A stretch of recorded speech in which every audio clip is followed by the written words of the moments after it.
Okay, let's look at how we divide on a number line. Here we're going to start with a whole number expression, 8 divided by 4, and we're going to use our number line to do that. The thing about division, it helps sometimes to think about it as a question like this. How many pieces of size blank are in a piece of size blank? In this case, we want to know how many pieces of size 4 here are in a piece of size 8.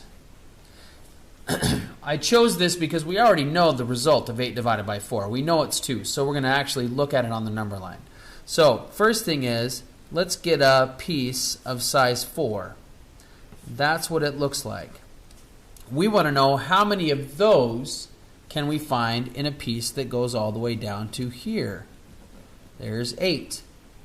So let's count it. There's 1, 2, 3, 4. There's one of size 4. That's obvious. And the other one, 1, 2, 3, 4. There's a piece there. It goes all the way to the end. So I can find 2 pieces of size 4 inside a piece of size 8. That's pretty straightforward. Let's look at another example where it's not a whole number result. So here we have 8 divided by 5. How many pieces of size 5 are in a piece of size 8? Again, we're looking at 8 down here.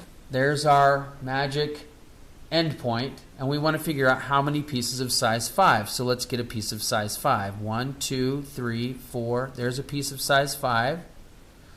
1, 2, 3, 4, 5. There's one piece of size 5. That's definitely inside. Let's count another one.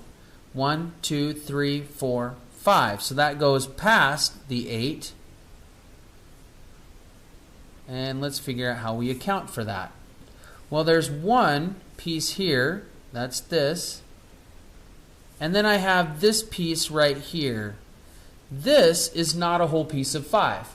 This is 1, 2, 3 out of the piece of size 5. So it's actually 3/5 of a piece.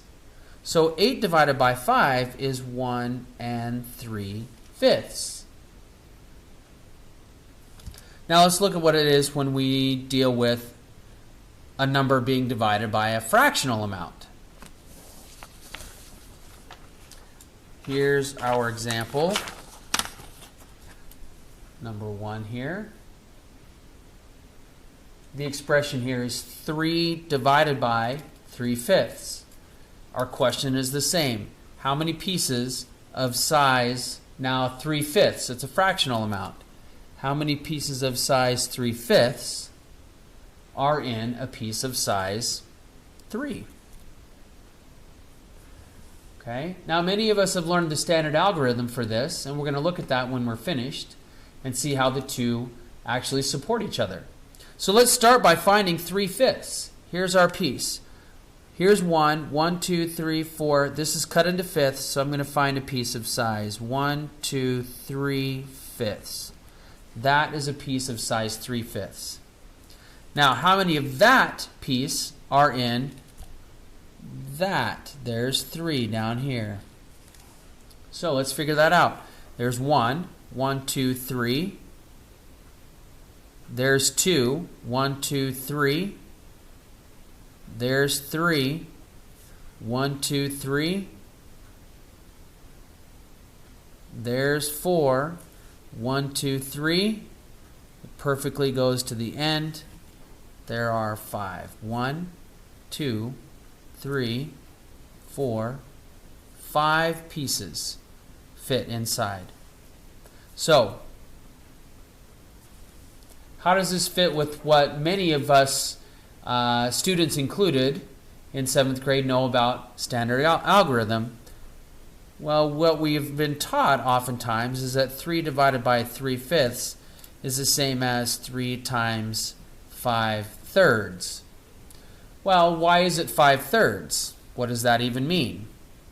Well, there's a couple of things. One is, we could go ahead and multiply this out, and we could say 3 times 5/3 is 3 times 5 over most of us do this, 1 times 3, and that comes out to be 15 thirds, which I can then simplify down to 5.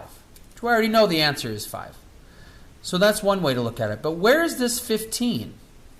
Well, it's right here. 1, 2, 3, 4, 5, 6, 7, 8, 9, 10, 11, 12, 13, 14, 15. 15 pieces right here. Each piece is 1/3, which is this. That piece is 1/3 of the piece we're counting. So that's the 15 thirds. Where is this 5/3 piece? That's a good question. Well, here's 1.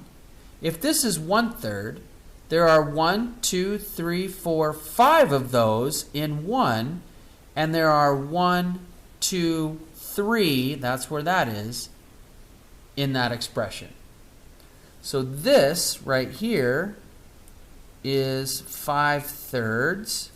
This right here is another 5/3. This right here is another 5/3, and there are 1, 2, 3. That's this expression. The 15 thirds is, this is 1/3, 1/3, 1/3. There are 15 of these pieces, if you count them all as you move along from 1 to 3. 1, 2, 3, 4, 5, 6, 7, 8, 9, 10, 11, 12, 13, 14, 15.